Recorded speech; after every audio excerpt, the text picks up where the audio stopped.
जय हिंद दोस्तों, आप लोग का इस लेक्चर में स्वागत है। और ये लेक्चर आप लोग के लिए स्पेशल है। आप बहुत सारे मैथ में चैप्टर पढ़े होंगे, लेकिन पार्टिकुलर ये जो हम चैप्टर स्टार्ट कर रहे हैं ये हर एक चैप्टर से डिफरेंट है। इसका जो कॉन्सेप्ट है ना बिल्कुल अलग है और किसी भी चैप्टर से इसका कोई लिंकअप नहीं है। मतलब बिल्कुल ये एक इंडिपेंडेंट चैप्टर है। आप इस चैप्टर के बारे में ऐसे समझिए, ये आपको क्लास 11th के लिए भी इम्पोर्टेंट है। क्लास 11th का ये चैप्टर है और साथ साथ जितने भी कॉम्पिटिटिव एग्ज़ाम होते हैं, चाहे एनडीए ले लीजिए या जेईई मेन ले लीजिए या एयरफोर्स या नेवी, मतलब आपको बोर्ड के साथ साथ कॉम्पिटिटिव एग्जामिनेशन के लिए भी इम्पोर्टेंट है। ठीक है, तो हम जो आज आप लोग को स्टार्ट करेंगे तो इस चैप्टर को स्टार्ट करेंगे जिस चैप्टर का नाम है मैथमेटिकल रीजनिंग। ठीक है, तो आप लोग एक एक कॉन्सेप्ट को अच्छे तरह से देखेंगे और कोशिश करें जो लेक्चर को लास्ट तक देखें, है ना। आप स्किप ना करें, एक एक कॉन्सेप्ट को देखें ताकि कहीं का भी क्वेश्चन हो आप आसानी से इस चैप्टर में बना सकते हैं। अब बहुत ही मज़ेदार चैप्टर है, बहुत ही यूनिक चैप्टर है। ठीक है, तो चलिए हम इसको स्टार्ट करते हैं। और ये जो आपको क्लासेस मिलेगा ये आपका मैथमेटिकल रीजनिंग का संडे आपको ये वीडियो मिलेगा। बस आप लोग अच्छे से देखें और इसको ऑनलाइन देखने का कोशिश करें। ठीक है, आइए स्टार्ट करते हैं मैथमेटिकल रीजनिंग। देखिए, इस चैप्टर को स्टार्ट करने से पहले ये बता दें, ये जस्ट लाइक एक अलजेब्रा का ही ब्रांच है। और ये अलजेब्रा है क्या? देखिए, सबसे पहले एक हम लोग इसमें पढ़ने वाले हैं सेंटेंस। जरा सा गौर कीजिएगा, आप जब इंग्लिश स्टार्ट करते होंगे तो सेंटेंस पढ़ना स्टार्ट करते हैं। कोई भी वाक्य, मतलब ये समझना, आपको जो आइडिया आता है ना, कोई भी आइडिया आ गया या थॉट, मतलब आपको विचार आ गया, तो जस्ट लाइक क्या है, अगर आप सोचेंगे तो यही ना आपका सेंटेंस है। आइडिया या थॉट, किसी भी चीज़ को आप बोलते हैं। जैसे मान लीजिए स्काई इज़ ब्लू।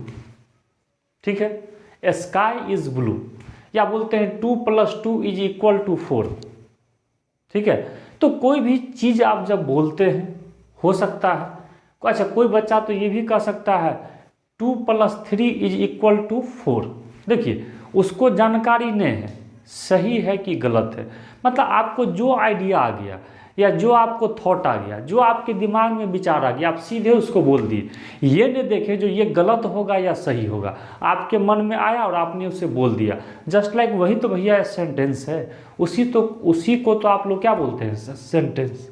लेकिन हम लोग इसमें स्टेटमेंट को सबसे पहले पढ़ने वाले हैं। आइए, तो सबसे पहले हम लोग देखने वाले हैं स्टेटमेंट क्या होता है।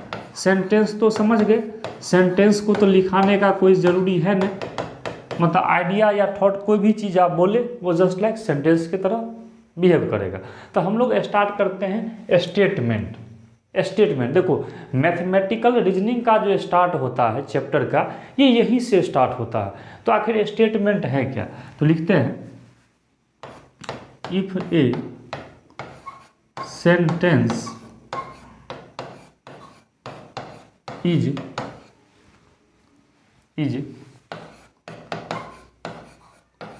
आइदर ट्रू और false but not both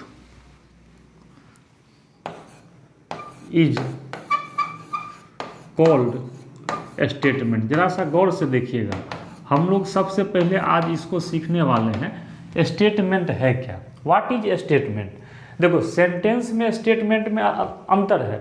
बहुत लोग उसको एक जैसा, इंग्लिश में लोग समझते हैं अरे सेंटेंस हुआ वही स्टेटमेंट है। लोग स्टेटमेंट मतलब कथन खाली समझते हैं। नहीं, यहाँ थोड़ा सा अलग सोचना पड़ेगा। देखो, यहाँ स्टेटमेंट के बारे में लिखे हैं if a sentence is either. Either का मतलब या, आइदर ट्रू मतलब सही, या फॉल्स मतलब कोई भी अगर सेंटेंस है। देखो, कोई भी अगर सेंटेंस है, गौर से देखना, कोई भी अगर सेंटेंस है वो या तो ट्रू है या तो फॉल्स है, वो या तो सही है या तो गलत है। कोई भी सेंटेंस जो है वो या तो सही है या तो गलत है। बट लेकिन नोट बोथ, देखो एक चीज गौर से देखो, बट नोट बोथ, लेकिन दोनों नहीं होना चाहिए। मतलब या तो स्टेटमेंट बिल्कुल सही हो यूनिवर्सल ब्रह्मांड में, या बिल्कुल गलत हो। गलत भी चलेगा, सही तो चलेगा ही, इसमें गलत भी चलेगा, ठीक है, लेकिन दोनों नहीं होना चाहिए। अब बीच बीचा मने दोनों, ऐसा नहीं जो सही भी हो सकता है गलत भी।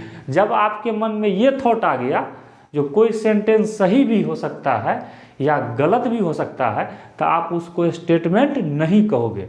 स्टेटमेंट किसको कहोगे? जो सेंटेंस या तो बिल्कुल सही हो या बिल्कुल गलत हो, उसी को आप लोग क्या बोलोगे? स्टेटमेंट, ठीक है। मतलब if a sentence is either true और फॉल्स बट नोट बोथ, या तो सही हो या तो गलत हो, लेकिन दोनों नहीं हो, तो उसको आप लोग क्या बोलोगे? स्टेटमेंट। समझ में आ गया?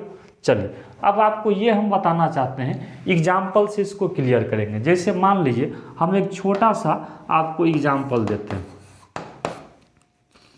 जैसे स्काई इज ब्लू। सब लोग जानते हैं स्काई ब्लू होता है, बिल्कुल सही बात है। तो ये क्या हो जाएगा? स्टेटमेंट। क्या हो जाएगा बाबू? ये स्टेटमेंट, ठीक है। या मान लो हम लिखते हैं 2 + 3 = 4। देखो यहाँ गौर से समझना, इज स्टेटमेंट।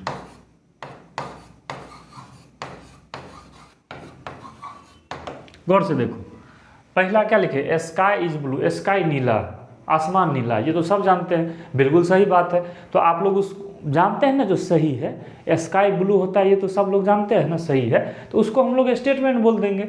अच्छा, 2 + 3 = 4। आप देखो हम जान करके एग्जाम्पल लिखे हैं, जो 2 + 3 तो होना तो चाहिए 5, लेकिन हम जान के 4 लिखे, मतलब हम सेंटेंस गलत लिखे हैं, तो उसको हम लोग क्या कर सकते हैं? स्टेटमेंट। मतलब ये देखो, ई सेंटेंस सही था फिर भी स्टेटमेंट कह दिए, या ई सेंटेंस गलत था फिर भी क्या कह दिए? स्टेटमेंट। अब देखिए एक एग्जाम्पल हम लिखने जा रहे हैं, give me a glass of water. देखिए, अब मुझे एक गिलास पानी दीजिए। अब बताइए, मुझे एक गिलास पानी दीजिए, ये सही है कि गलत है? सो बताइए।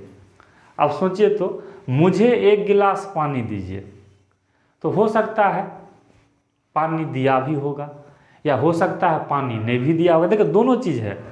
आप पानी अगर मांगते हो तो चलिए मिल भी जाता है, लेकिन इन केस कभी कभी ऐसा भी होता होगा, आप पानी मांगते रह जाते होंगे लेकिन आपको पानी नहीं मिलता होगा, होता है ना ऐसा।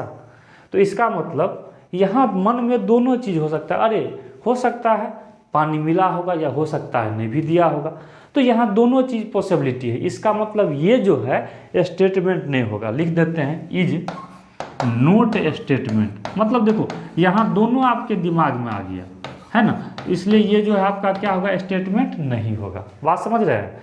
फिर आगे हम लोग क्वेश्चन करेंगे तो और क्लियर होगा। देखो पहला सेंटेंस सही था, स्टेटमेंट। सेकेंड सेंटेंस गलत था, फिर भी स्टेटमेंट। सही हो या गलत हो, कन्फर्म होना चाहिए, ठीक है, तब उसको स्टेटमेंट कहेंगे। लेकिन थर्ड एग्जाम्पल में क्या है? हो सकता है सही भी होगा सेंटेंस, हो सकता है गलत भी होगा, तो इसलिए उसको स्टेटमेंट नहीं कहेंगे। जब ये दोनों आ गया मन में तो उसको स्टेटमेंट नहीं कहेंगे, ठीक है। अब एक चीज़ आपको नोट करके जानना है,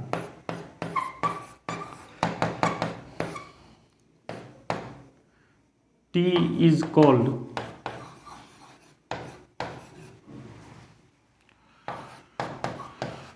true of truth value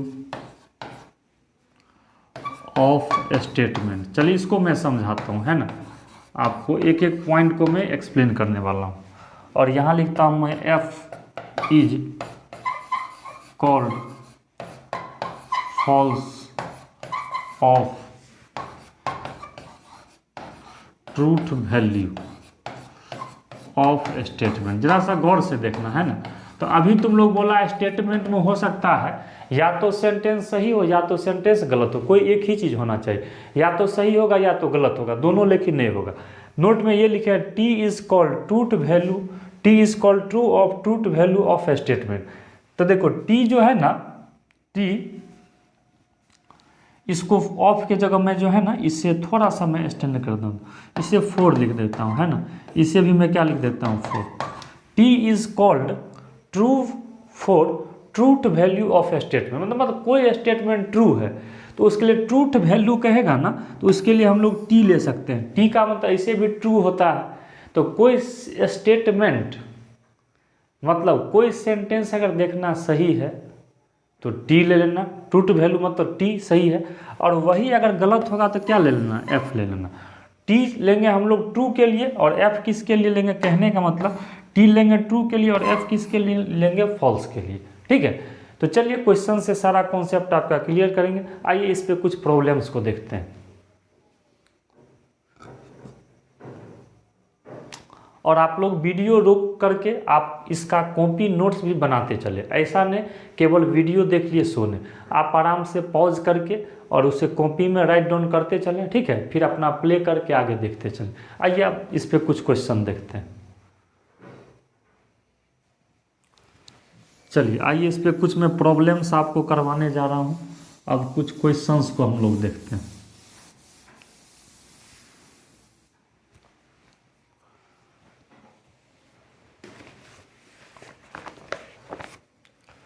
चलिए ये आपका क्वेश्चन रहा, examine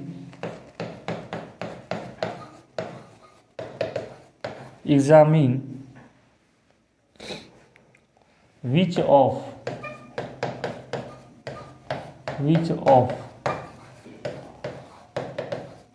following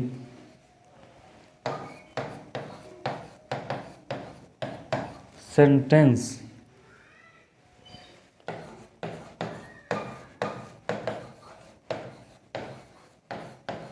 are statement and which are not।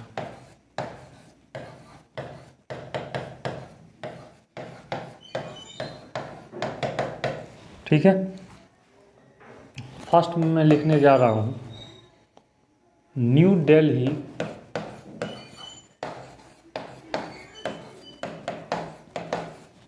Is in India. चलिए सेकेंड क्वेश्चन में लिख रहा हूँ √3 इज एन इरेशनल नंबर। ठीक है, इसके बाद मैं लिख रहा हूँ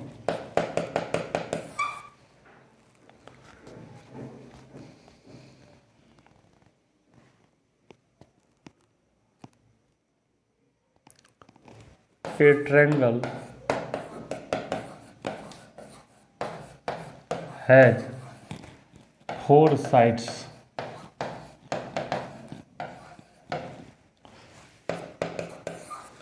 और फोर्थ में है वेयर आर यू गोइंग।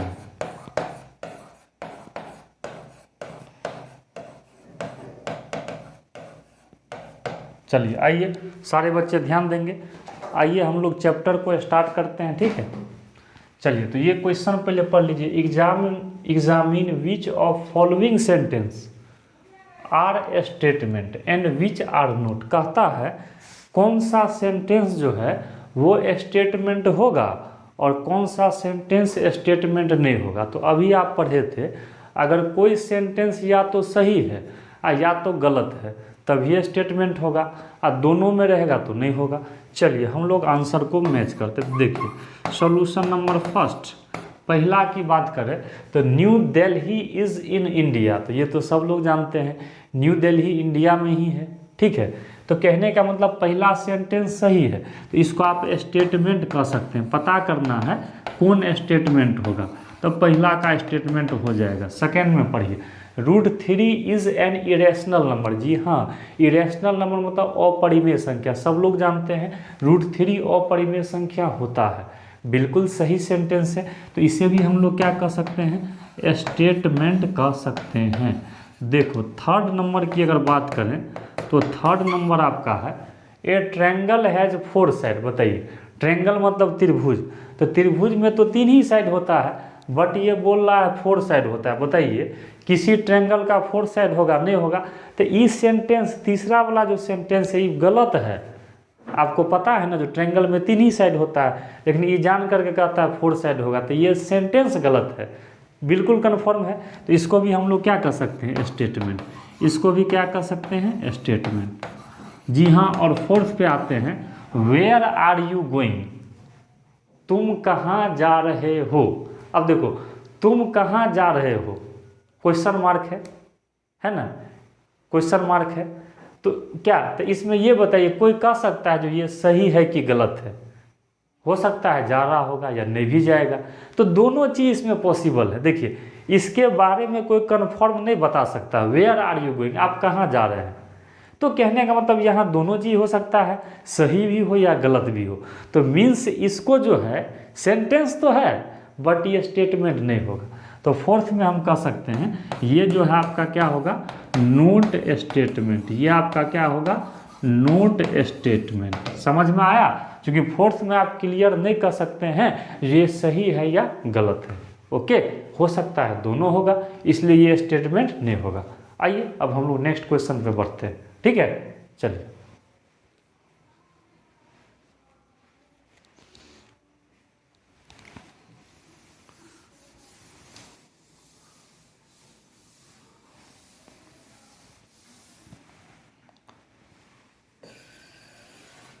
आइए अब हम आगे क्वेश्चन दे रहे हैं। चलिए नेक्स्ट आपका क्वेश्चन है, state the truth value. State the truth value. ठीक है, फर्स्ट में है every all integers are natural number. All integers are natural number. चलिए सेकेंड क्वेश्चन है आपका, sky is blue.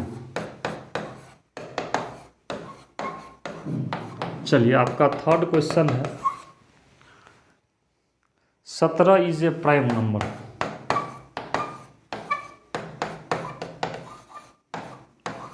Prime number. Okay, और आपका फोर्थ क्वेश्चन है, 5 + 7 < 10। आइए अब मैं क्वेश्चन से स्टार्ट कर। देखिए स्टेट द ट्रूथ वैल्यू, अभी आपको हम नोट में बताए थे, मतलब ये स्टेटमेंट दिया गया है, या तो सही होगा सेंटेंस या गलत होगा, मतलब स्टेटमेंट है। तो इसमें ट्रूथ वैल्यू का मतलब या तो ट्रू होगा या तो फॉल्स होगा, है ना। तो चलिए फर्स्ट का जैसे मिलाते हैं, तो देखिए फर्स्ट में क्या है, ट्रू होगा तो टी लिखिएगा, और फॉल्स होगा तो एफ लिखिएगा, यही ना बोले थे।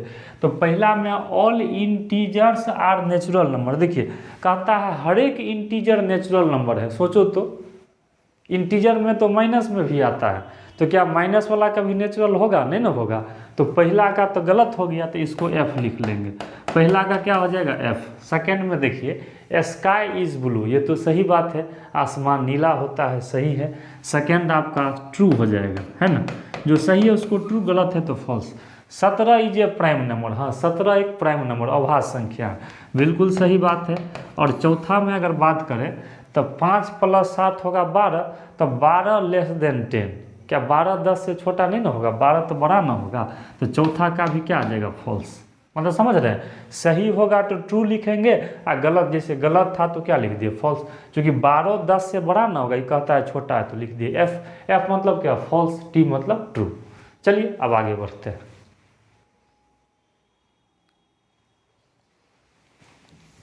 अब आइए, तो हम लोग स्टेटमेंट जान गए, है ना। अब देखिए बाबू, स्टेटमेंट जो है ना दो तरह का होता है।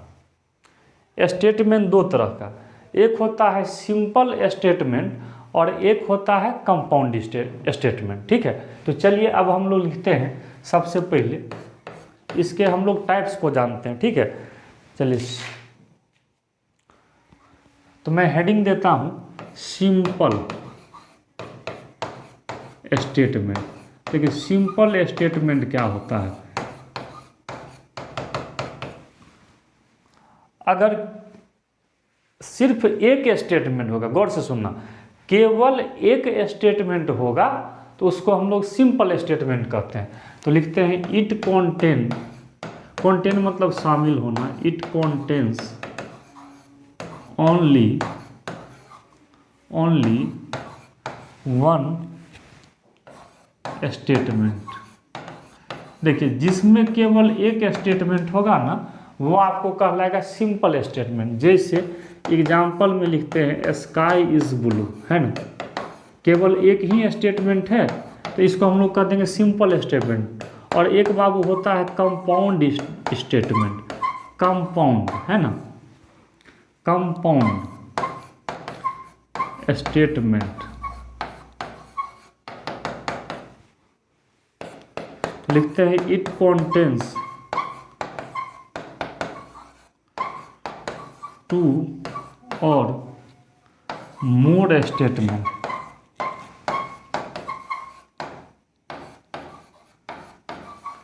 मोर स्टेटमेंट इज कॉल्ड, सीधे यही लिख देते हैं, ठीक है। देखिए कंपाउंड में क्या लिखे हैं, दो या दो से ज़्यादा स्टेटमेंट होगा, दो हो सकता है या दो, जनरली दो रहता है लेकिन दो से ज़्यादा भी ले सकते हैं। जैसे मान लीजिए स्काई इज ब्लू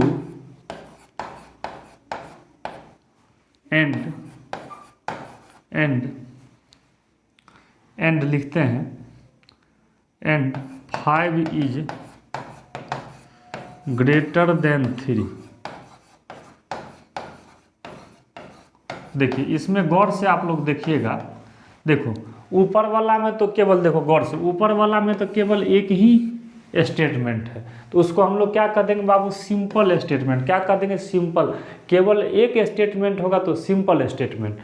और कंपाउंड के बारे में क्या लिखे हैं तो इसमें दो या दो से ज़्यादा होगा। जैसे इसमें देखो स्काई इज ब्लू, एक ये हो गया और दूसरा ये हो गया, है ना, मतलब यहाँ ये एक हो गया और ये आ गया आपका सेकेंड, है ना, दो का कॉम्बिनेशन है ना, बीच में यहाँ एंड लगा है, इसके बारे में भी हम लोग अभी चर्चा करने वाले हैं।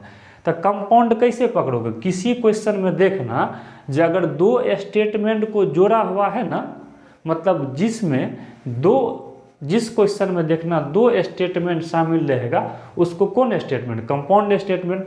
अगर एक स्टेटमेंट है तो उसको सिंपल स्टेटमेंट, ठीक है।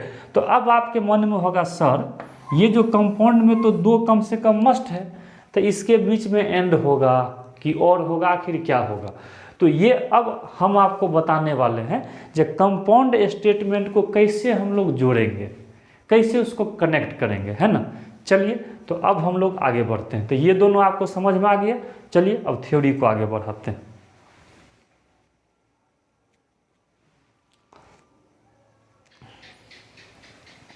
आइए अब मैं हेडिंग आपको बताने वाला हूँ, ये बताने वाला हूँ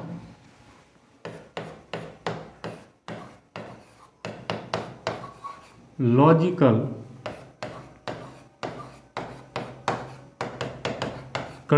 कनेक्टिव फॉर कंपाउंड स्टेटमेंट।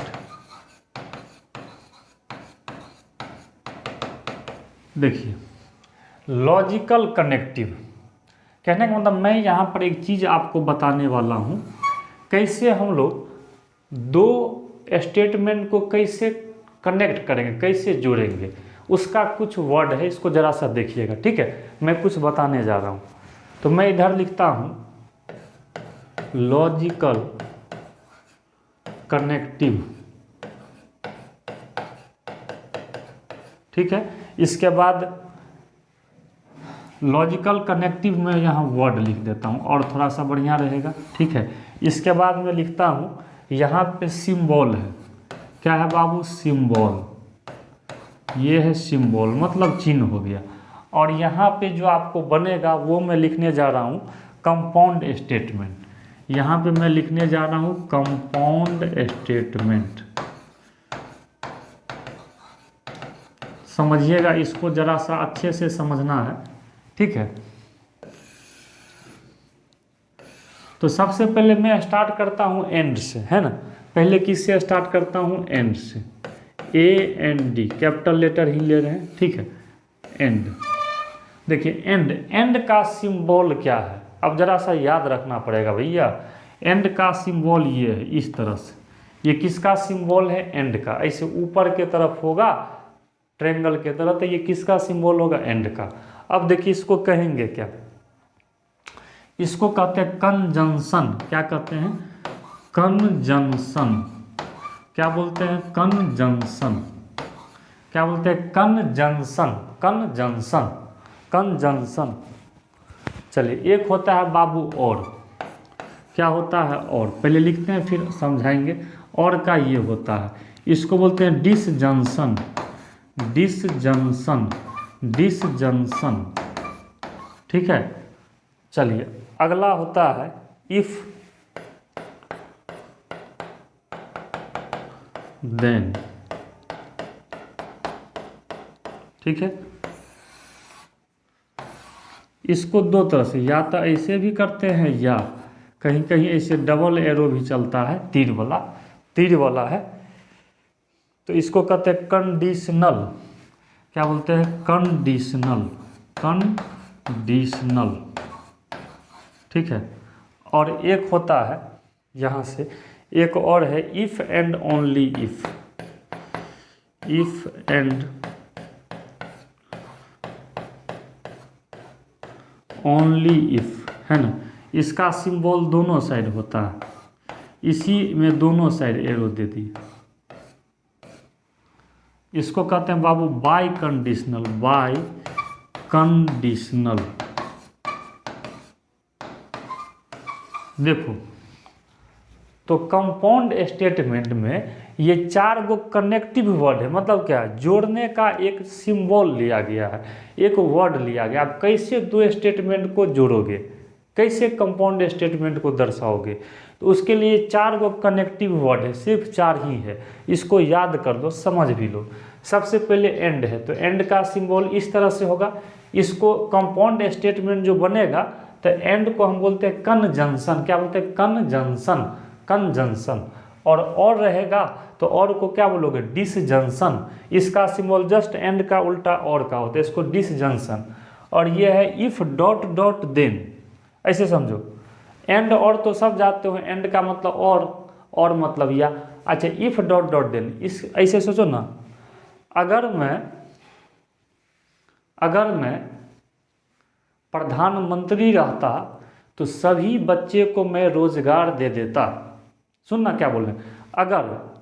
अगर मैं प्रधानमंत्री रहता तब सभी बच्चे को रोजगार दे देता। तो इसमें इफ देन आ रहा है, तो इसको हम लोग बोलते हैं कंडीशनल। ये एरो वाला सिंबल है, या ऐसे भी एरो दे सकते हैं। और फोर्थ है इफ एंड ओनली इफ। सिर्फ और सिर्फ मैं, सिर्फ और सिर्फ मैं इस काम को कर सकता हूँ। सिर्फ और सिर्फ मैं। इफ एंड ओनली इफ, इसका दोनों साइड एरो है, इसको बोलते हैं बाय कंडीशनल, ठीक है। ये कंजंक्शन हुआ, ये डिसजंक्शन हुआ, ये कंडीशनल हुआ, ये बाय कंडीशनल। तो इस पे मैं अभी क्वेश्चन दूंगा, तब जा कर के आपको समझ में आएगा। चलिए हम क्वेश्चन स्टार्ट करते हैं।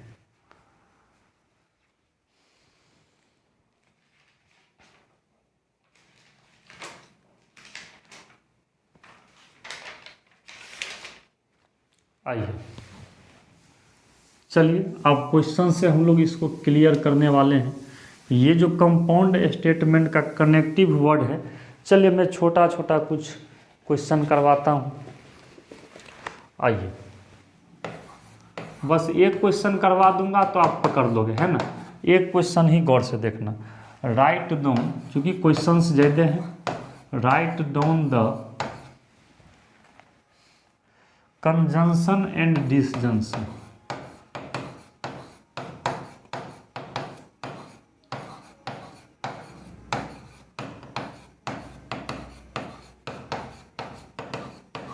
डिसजंक्शन, ठीक है।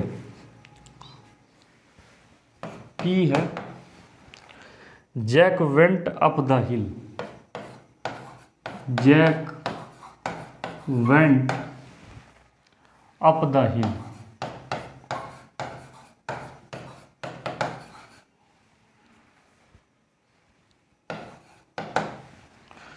जिल went up the hill, Jill went up the हिल। चलो अब जरा सा ध्यान देना, बस एक क्वेश्चन देखिए फिर सब बन जाएगा। क्या कहता है, जो कंजंक्शन और डिसजंक्शन लिखना है ना। चलो, तो कंजंक्शन का मतलब एंड और डिसजंक्शन का मतलब और। तो देखो दो इसमें स्टेटमेंट है, तो कंपाउंड बनाना है। तो जैसे कंजंक्शन है, तो कंजंक्शन का मतलब यही ना हुआ, इसको सिंबल में ही दे दिए, इसी को क्या बोलते हैं, कंजंक्शन। कंजंक्शन का मतलब एड, पी एंड क्यू, इसको आप पढ़ सकते हैं पी एंड क्यू। तो आप लिख दीजिए इसको, देखिए Jack went up the hill, पहले पी लिख लिए है ना। अब कनेक्ट करने के लिए यहाँ इसको एंड पढ़ते हैं ना कंजंक्शन में, एंड, तो ये लिख लीजिए एंड। और चलिए अब क्यू वाला लिख दीजिए, क्यू में क्या है, जिल, जिल वेंट अप द हिल। देखो हो गया ना, आसानी से बन गया।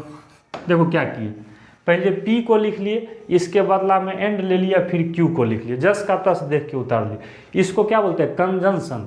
और एक आपको लिखना है डिसजंक्शन। तो इसमें दो क्वेश्चन है, डिसजंक्शन का मतलब और दे के लिखना है, तो फिर वही चीज़ खाली एंड के जगह क्या आ जाएगा और।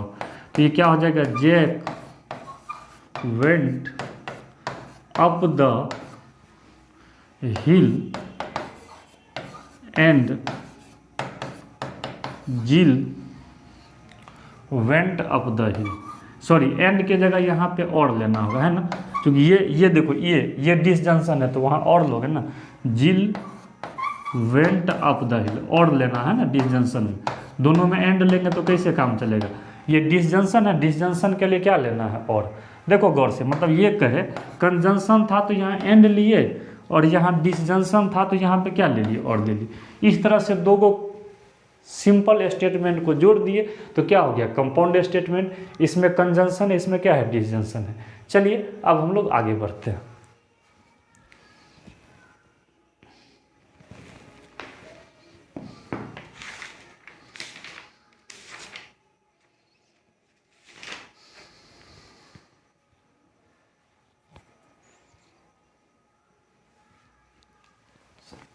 आइए,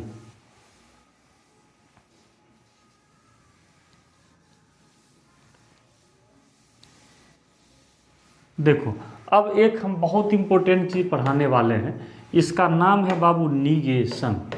क्या नाम है, निगेशन। कहिएगा सर निगेशन क्या होता है। गौर से देखिएगा, निगेशन, निगेटिव कहीं ना कहीं छुपा है। तो निगेटिव कहने का मतलब ये होता है, इंग्लिश में अगर आप कहिएगा तो नोट होता है। तो लिखते हैं the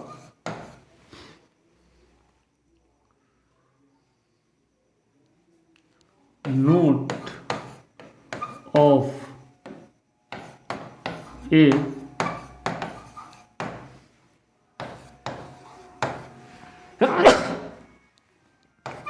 statement P is called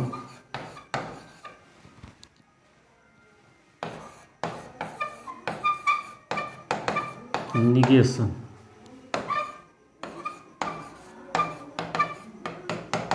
It is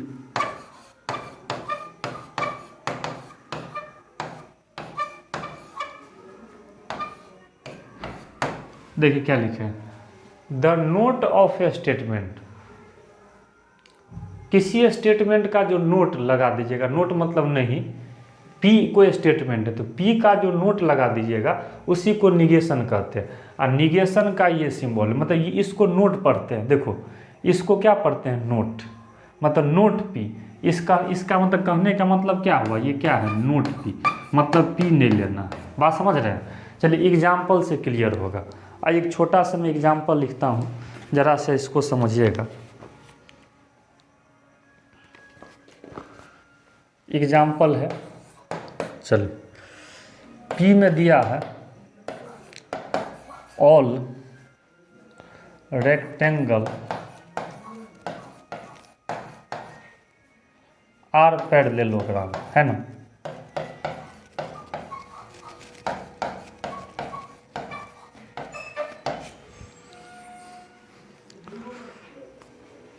देखिए तब जैसे P मान लो ना कोई स्टेटमेंट दिया है, क्या है, ऑल रेक्टेंगल आर पैरेललोग्राम, मतलब सभी रेक्टेंगल पैरेललोग्राम होता है, जितने भी आयत होते हैं ना वो समानांतर चतुर्भुज होते हैं।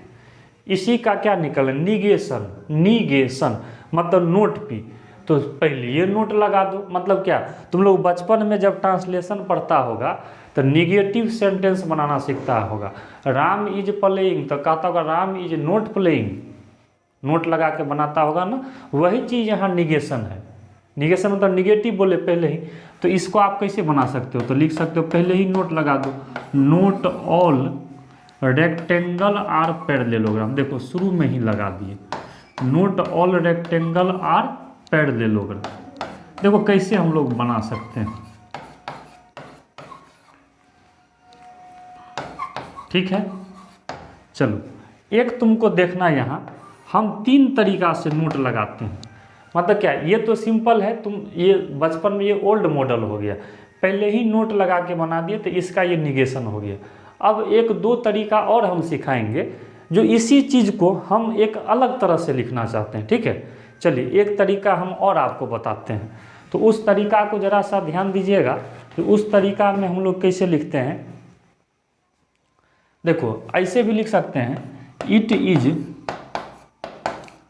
फॉल्स डेट, देखो क्या लगा दी, it is false date all rectangle are parallelogram, all rectangle are parallelogram,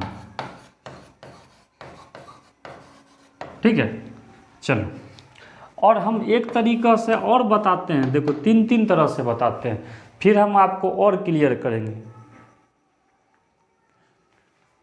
it is not the case that all rectangle are parallelogram,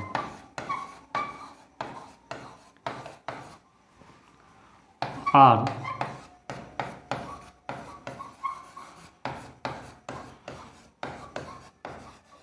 देखो गौर से देखना, तो देखो यहाँ पे हम 3 तरह से आपको बनाए हैं, एक स्टेटमेंट का 3 तरह से निगेशन बनाए हैं, तीनों आप आंसर लिख सकते हैं। हो सकता है आंसर तो कोई एक ही दिया रहेगा, लेकिन आपको कन्फ्यूज मत होना है, ठीक है, समझ लो। जैसे क्या था, ऑल रेक्टेंगल आर पैरेललोग्राम, तो पहला में क्या लगा दिए, नोट लगा के बना लिए, या कहीं कहीं इट इज फॉल्स डेट, मतलब क्या, उस स्टेटमेंट से पहले या तो नोट लगा दीजिए, नहीं तो इट इज फॉल्स डेट मतलब वो गलत है, इट इज फॉल्स डेट लगा दीजिए, और फिर जस का तस लिख दीजिए, जस का तस उतार दीजिए, या it is not the case that. देखो 3, या तो सबसे बढ़िया जो ओल्ड मॉडल है नोट लगा के भी बना सकते हैं, लेकिन बहुत जगह इस पे आंसर नहीं मिलेगा, तो ये मत सोचना भाई मेरा गलत हो गया। आप इसको ऐसे भी बना सकते हैं, इट इज फॉल्स डेट, क्या लगा दीजिए, इट इज फॉल्स डेट, और फिर उसी चीज़ को छाप दीजिए। या आप ऐसे भी कर सकते हैं, it is not the case that, तीनों एक, या तो नोट लगाइए या इट इज फॉल्स डेट लगाइए या it is not the case that लगाइए, फिर उसी को छाप दीजिए। तीनों एक ही चीज़ है, बट बउआ लिखने का तरीका अलग अलग है, तो तीनों तरह से आंसर तुम दे सकते हो, ठीक है। चलो मैं इस पर क्वेश्चन करवा देता हूँ, फिर तुम्हारा कॉन्सेप्ट क्लियर हो जाएगा।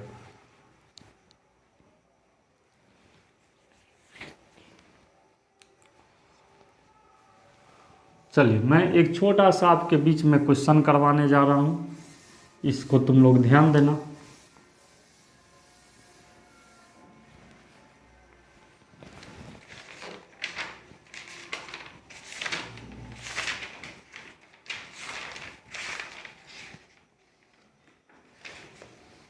चलो मैं एक छोटा सा आपके बीच क्वेश्चन लेके आया।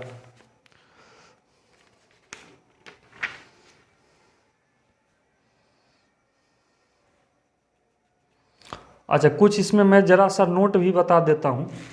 चलिए फिर इसके बाद क्वेश्चन दूंगा, ठीक है। ज़रा सा नोट देख लो। निगेशन ऑफ कंपाउंड स्टेटमेंट है ना। तो कंपाउंड स्टेटमेंट STATEMENT है ना। तो इसमें तुम लोग पढ़ा था 4 तरह का होता है ना, जरा सा देखना। एक एंड वाला था है ना, और एक आपका और वाला था, और एक इफ देन वाला था, यही था। चलो तो देखो यहाँ पे ये बताए थे, एक ये वाला था, एक आपका ये था, एक आपका ये था, ये कंडीशनल था, और ये दोनों साइड वाला था, ठीक है। चलो सब के लिए मैं बता देता हूँ, तुम लोग ध्यान देना इस चीज़ पे। जैसे मान लो ना यहाँ पे मैं ये लिखता हूँ, जैसे अगर P इस तरह से, चूंकि 2 स्टेटमेंट मिलेगा तब ना कंपाउंड बनेगा, है ना।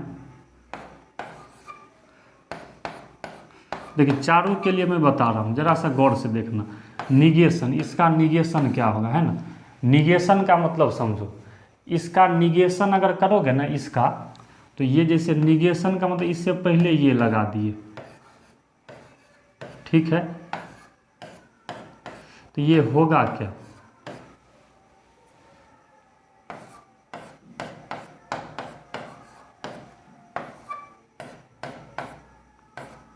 चलो यहाँ ध्यान देना, बहुत इंपॉर्टेंट चीज़ है ये। मेन आपका कॉलम है निगेशन। देखो निगेशन में क्या होगा, जरा सा ध्यान देना, सारे बच्चे थोड़ा सा ध्यान देंगे। निगेशन में क्या होगा, देखो निगेशन में क्या होगा, जब दोनों के पीछे है तो इसका मतलब ये और ये एंड है तो ये उल्टा हो जाएगा, है ना। सॉरी ये पी था। देखो गौर से, निगेशन में क्या कर रहे हैं, देखो क्या कि मतलब ब्रैकेट से जैसे गुना करते थे, एंड वाला किस में हो गया, और में, है ना। इस तरह से इसको करेंगे तो ये और ये क्या हो जाएगा, ठीक है। चलो अब इफ देन वाला का देखना, इफ देन वाला का, इफ देन वाला में क्या होगा, सो जरा सा देखना। इफ देन वाले में क्या होता है, P एंड नोट Q ये होता है, ठीक है। P एंड नोट Q, मैं इसको एक्सप्लेन भी करना हूं।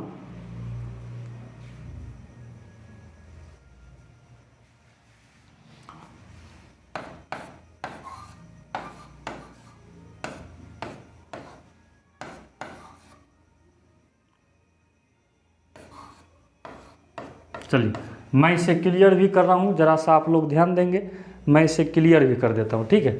देखिए इसका मतलब ये, इसी पर ध्यान देना। देखो तुमको जो मेन ध्यान देना है ये इस पर देना है, ये कॉलम मेन है, यही आपको समझना है। देखो निगेशन किए, सबका निगेशन किए तो क्या था, ब्रैकेट तोड़ दिए तो नोट P और नोट Q, इसको क्या पढ़ोगे, note P and note Q।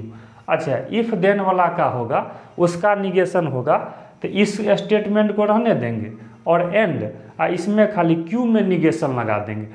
इसमें क्या है, अगर बाई कंडीशनल देता है तो एक बार ये कर लेंगे, जैसे ये ऊपर वाला था P एंड नोट Q और Q एंड नोट P, ठीक है। तो ये सब आपको क्वेश्चन से क्लियर हो जाएगा, ठीक है। चलो इसको याद रखना, ये क्वेश्चन से क्लियर हो जाएगा।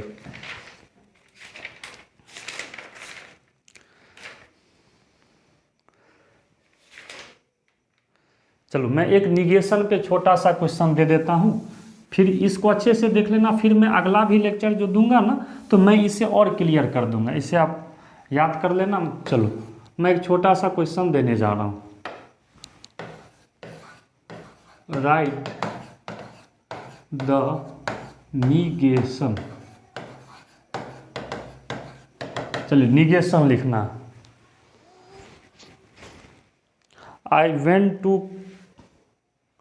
I went to my class yesterday. I went to class. I went to my class yesterday. I went to my class yesterday. देखो इसका तो क्या बोले, yesterday नोट लगा के बना सकते हो, नहीं तो देखो सबसे अच्छा क्या हो जाएगा, लिख दो इट इज फॉल्स डेट। क्या इट सबसे बढ़िया ये सेकेंड अभी जो बताए थे, तीन तीन तरीका से नहीं बोले थे लिखा जाता है, तो ये हमको सबसे हल्का नजर आता है। इट इज फॉल्स डेट, फिर उसको छाप दो क्या, तो I went to my class yesterday. देखो मतलब उससे पहले हम ये लगा दीजिए यस्टरडे, यस्टरडे है ना, तो गौर से देखो ना, ये हम पहले लगा दिए तो निगेशन बन गया ना। इस तरह से आप निगेशन का क्वेश्चन कुछ है, सेंटेंस से पहले इट इज फॉल्स डेट लगा दिए तो बन गया ना, आसानी से बन जाएगा। चलो आइए अब एक छोटा सा ये मैं क्वेश्चन देता हूँ, इस पे भी जरा सा देख लीजिए। ये तो सिंपल स्टेटमेंट था ना, एक कंपाउंड का भी मैं देता हूँ, कंपाउंड का देता हूँ, इसको जरा सा आप लोग देखेंगे कंपाउंड का क्वेश्चन कैसे बनाएंगे, है ना। कंपाउंड का क्वेश्चन देखना है, राइट द निगेशन। देखो ये सिंपल था ना, एक इसी पे मैं कंपाउंड देने जा रहा हूँ। तो क्या है इसका question, Paris is in France, Paris is in France and London is in England, London is in England. ठीक है, चलो इसका आंसर देख लो। तो देखो जब ये एंड है तो तुम पकड़ लेगा, ये दूगो स्टेटमेंट जुड़ा है, कंपाउंड स्टेटमेंट है, तो इसका निगेशन लिखना है। निगेशन, निगेशन का मतलब ये हो गया, तो आप इसको ऐसे लिख लीजिए। तो इसमें भी नोट लगा दीजिए, Paris is note in France, मतलब पेरिस फ्रांस में नहीं है। और एंड का बोले थे अभी, एंड का और हो जाएगा, इसमें नोट का लगाइएगा तो और, London is note in England, London जो है इंग्लैंड में नहीं है ना। सब में नोट लगा दिए, कहने का मतलब अभी जो बताए थे एंड मतलब कंजंक्शन वाला है, इस तरह से। तो इसमें भी नोट लगा दिए, एंड को यहाँ पे क्या कर लिए, एंड को यहाँ और कर लिए। और देखो ना यहाँ भी नोट लगा दिए और यहाँ भी नोट लगा दीजिए। अब बीच में एंड के जगह पे क्या कर दीजिए, और कर दीजिए, है ना, जो अभी इससे पहले जस्ट बॉक्स बताए थे। ओके, तो इस तरह से आप बना सकते हैं। अब चलिए मैं आप लोग को इस पर होमवर्क देने जा रहा हूँ।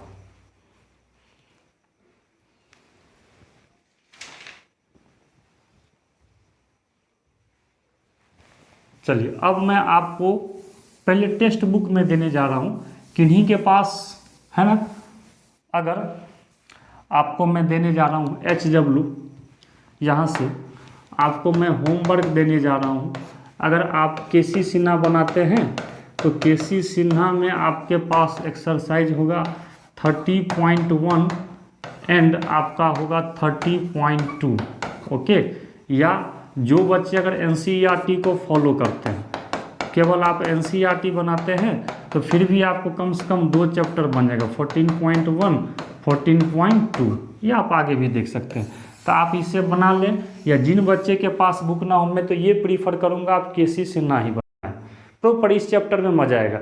NCERT में इस चैप्टर में बन तो जाएगा, लेकिन बहुत ऐसा टॉपिक होगा जो मतलब NCERT में फालतू है, और केसी सिन्हा कॉम्पिटिटिव लेवल के तरह दिया है, मतलब इसमें है उसमें नहीं है। तो केसी सिन्हा ही बनाए, या आपको नहीं होगा तो आप हमें जो है, मैं यहाँ व्हाट्सएप नंबर लिख देता हूँ, अगर आपके पास बुक ना हो तो आप हमें व्हाट्सएप हमें कर सकते हैं। मैं आपको क्वेश्चन का फ़ोटो खींच के मैं आपको भेज दूंगा। ये मेरा व्हाट्सएप नंबर है, जिसके पास अगर केसी सिन्हा का बुक ना हो तो आप हमें व्हाट्सएप करके और हमें आप बोलेंगे जो सर मैथमेटिकल रीजनिंग का क्वेश्चन भेजिए केसी सिन्हा का, तो मैं समझ जाऊंगा।